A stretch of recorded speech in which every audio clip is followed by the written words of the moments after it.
வணக்கம் மக்களே. சிறகடிக்காசை நாடகத்தில் அடுத்து என்ன நடக்கும் என்பதை பார்க்கலாம் வாங்க. அதுக்கு முன்னாடி நீங்க நம்ம சேனலை சப்ஸ்கிரைப் பண்ணாமல் இருந்தால் உடனே பண்ணிடுங்க. வித்யா ரொம்ப பதட்டமா வந்து, ஏன் அங்க என்ன நடந்துட்டு இருக்குன்னு தெரியுமா அப்படிங்கிற மாதிரி ரோகிணி கிட்ட கேக்குறாங்க. ஏய், சொன்னா தானே தெரியும், என்னன்னு சொல்லு அப்படின்னு சொல்லி கேக்குறாங்க. ஏய், அதான் பிரவுன்மணி இருக்காருல, அதான் மலேசிய மாமாவும் நடிக்க வந்தாருல, அவரை இவங்க வீட்ல எல்லாருமே பார்த்துட்டாங்கடி அப்படின்னு சொல்றாங்க. என்னடி வளர்ற, அவர் எதுக்குடி இங்க வரப்போறாங்க அப்படின்னு சொல்றாங்க. இதை கேட்டு பவானி சொல்றாங்க, பரவுன்மணி அவர் எப்படி உங்களுக்கு தெரியும் அப்படின்னு கேக்குறாங்க. உங்களுக்கும் தெரியுமா அப்படிங்கிற மாதிரி வித்யா கேக்குறாங்க. ஆமாங்க, என்ன கல்யாணம் பண்ணிக்க போறாரு இல்ல, அவருடைய சொந்த தாய்மா அப்படின்னு சொல்றாங்க. பாத்தியாடி, என்ன நடந்துட்டு இருக்குதுன்னு உனக்கு புரியுதா அப்படின்னு சொல்லி கேக்குறாங்க. என்ன வித்யா சொல்ற, எனக்கு ஒண்ணு புள்ளைய தலையே சுத்துதே அப்படின்னு சொல்றாங்க. ஆமா, அவர் எப்படி உங்களுக்கு தெரியும் அப்படிங்கிற மாதிரி பவானியும் சொல்றாங்க. பவானியும் கேக்குறாங்க, இல்லம்மா, வெயிட் பண்ணுமா, அவங்க ரோகிணிக்கும் தெரியும் எப்படிங்கிறத அப்புறமே சொல்றோம், கொஞ்சம் வெயிட் பண்ணுமா அப்படின்னு சொல்லிட்டு, ஏய் ரோகிணி வா அப்படின்னு கூட்டிட்டு போறாங்க. கூட்டிட்டு போயிட்டு அங்க போய் கிச்சன்ல வச்சு காமிக்கிறாங்க. இங்க பாரு, எல்லாரும் பாத்துட்டாங்க, என்ன பதில் சொல்றாருன்னு தெரியாம பிரவுன் முழிச்சுட்டு நின்னுட்டு இருக்காரு. இப்பதான் இந்த விஷயத்தையும் நானும் கவனிச்சேன், அதனாலதான் உடனே உன்னை வந்து சொல்லலாம்னு வந்தேன். நீ போய் ஏதாவது சொல்லி சமாளிப்போ, அவர் இன்னும் எதுவுமே பேசாமதான் இருக்காரு அப்படிங்கிற மாதிரி சொல்றாங்க. அங்க போனேன் ரோகிணி, இங்க வாமா அப்படிங்கிற மாதிரி அண்ணாமலையும் கூப்பிடுறாங்க. முத்து சொல்றாங்க, என்ன பார்லரா, உங்க மலேசிய மாமா எங்கெங்க வந்தாரு பாத்தியா அப்படின்னு கேக்குறாங்க. அப்ப கரெக்டா அங்க பரசும் வந்துறாரு. பரசும் வந்த உடனே, என்ன எல்லாரும் இங்க இருந்துட்டு இருக்கீங்க, அங்க ஒருத்தரையும் காணான்னு பார்த்துட்டு இருந்தேன் அப்படின்னு சொல்றாங்க. ஓ, இது மாப்பிள்ளையுடைய மாமா, நீங்களே பார்த்துட்டீங்களா, இன்ட்ரோடியூஸ் ஆகிக்கிட்டீங்களா அப்படின்னு சொல்றாங்க.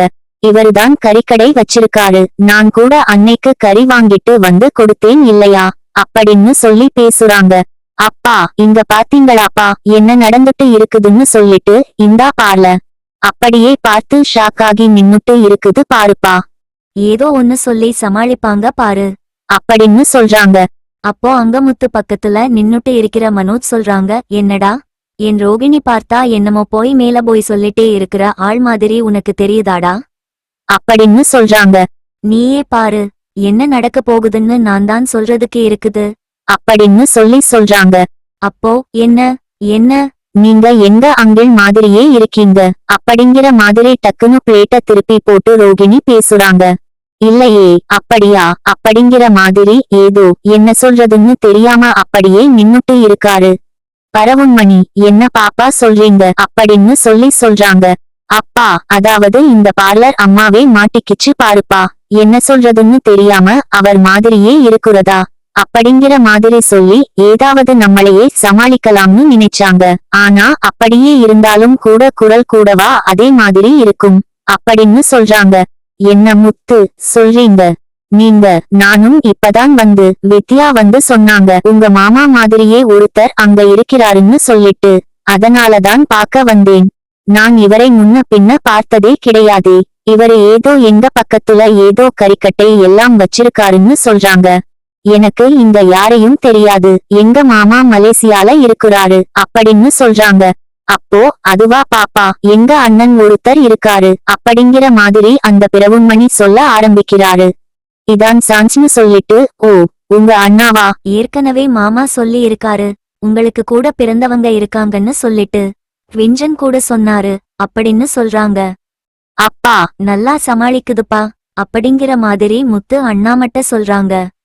டேய், அவசரப்படாம இருடா, ஒருவேளை இதான் உண்மையா இருந்தா என்னடா பண்றது அப்படின்னு சொல்றாங்க. அப்பா, என்னப்பா, அவங்க சொல்ற பொய்யை நீங்களுமா நம்பிட்டு இருக்கீங்க, கையும் காலுமா மாட்டியாச்சு, என்ன பண்றதுன்னு தெரியாம அது ட்வின்ஸ் அப்படி இப்படின்னு எல்லாம் சொல்லி ஏமாத்துது. அவரும் ஆமான்னு சொல்லிட்டு மண்டையாடிட்டு இருக்காரு. குரல் எல்லாம் ஒரே மாதிரியேப்பா இருக்கும். அப்படியே இருந்தாலும் சரி, ஏன் இவரு வந்து நம்மள பார்த்த உடனே ஷாக் ஆகணும் நார்மலா இருக்கலாம் இல்ல அப்படின்னு சொல்றாங்க. ஆமா, நீ சொல்றதுல காரணம் இருக்குது. அப்பா இப்படி எல்லாம் கேட்டிருந்தா வேலைக்கு ஆகாது. ஒழுங்கா சொல்லுங்க, நீங்க யாரு? உண்மையை சொல்றீங்களா இல்ல நான் போலீஸ் ஸ்டேஷன் போய் கம்ப்ளைண்ட் கொடுக்கட்டுமா? அப்படிங்கிற மாதிரி அந்த பிறவுண்மணி பார்த்து சொல்றாங்க.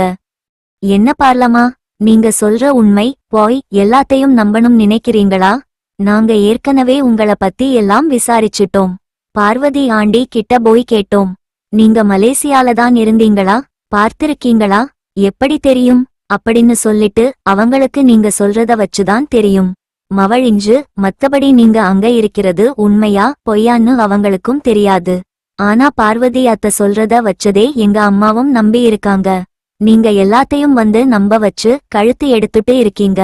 ஏற்கனவே இவருதான் மலேசியால இருந்து வந்தாருன்னு சொல்லி சொன்னதுல இருந்தே எனக்கு இவர் மேல சந்தேகமாதான் இருந்தது. இங்க பாருங்க, பொய் பேசிட்டு இருக்காதீங்க. ஒழுங்கா உண்மையே சொல்லுங்க.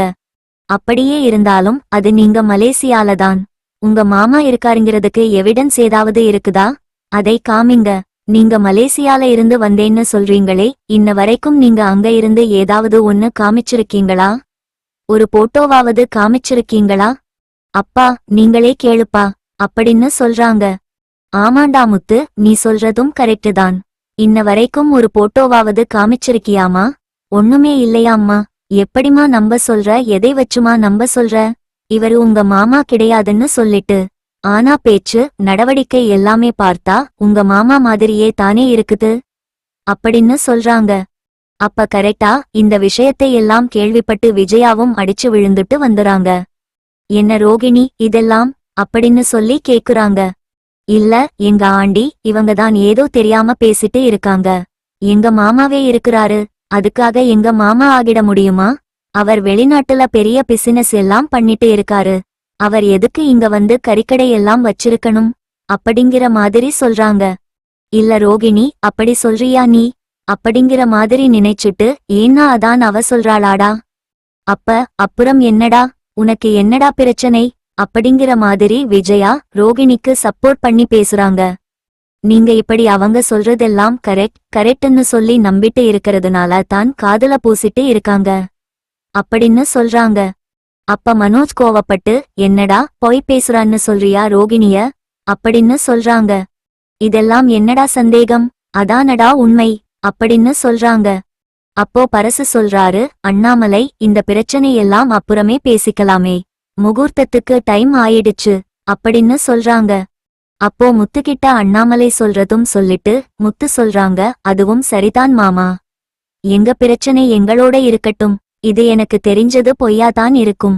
கல்யாணத்துக்கு அப்புறம் இது என்னன்னு சொல்லி பார்த்துக்கலாம் அப்படின்னு சொல்லிட்டு கல்யாணத்தை முகூர்த்த டைம் ஆயிடுச்சு அப்படின்னு சொல்லிட்டு கிளம்பிடுறாங்க. அப்ப எல்லாரும் போனதுக்கு அப்புறம் ரோகிணி கிட்ட சொல்றாரு, இங்க பாருமா, ரொம்ப எல்லாம் கேட்டாங்கன்னா உண்மையை சொல்லிருவேன். ஏன்னா என் மாப்பிள்ளையை கல்யாணம் பண்ணிக்க போற அந்த பொண்ணு இந்த பரசு அவங்களுடைய பொண்ணுதான். பரசு வந்து உங்க மாமாவுக்கு ரொம்ப க்ளோஸ் ஃப்ரெண்டா போயிட்டாரு.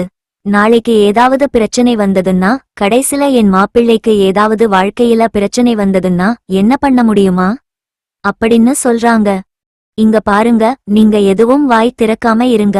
என்ன பண்ணணுமோ அதை நான் பார்த்துக்கிறேன். நீங்க எதுவும் சொல்லாம இருந்தீங்கன்னா போதும் அப்படின்னு சொல்றாங்க. இதெல்லாம் பேசிட்டு இருக்கிறத கரெக்டா முத்துவும் வீடியோவா எடுத்துறாங்க. எந்த ஒரு எவிடன்ஸ் போது கல்யாணம் பண்ணிட்டு பேசிக்கலாம் அப்படின்னு சொல்லி நினைச்சிட்டு இருக்காரு முத்து.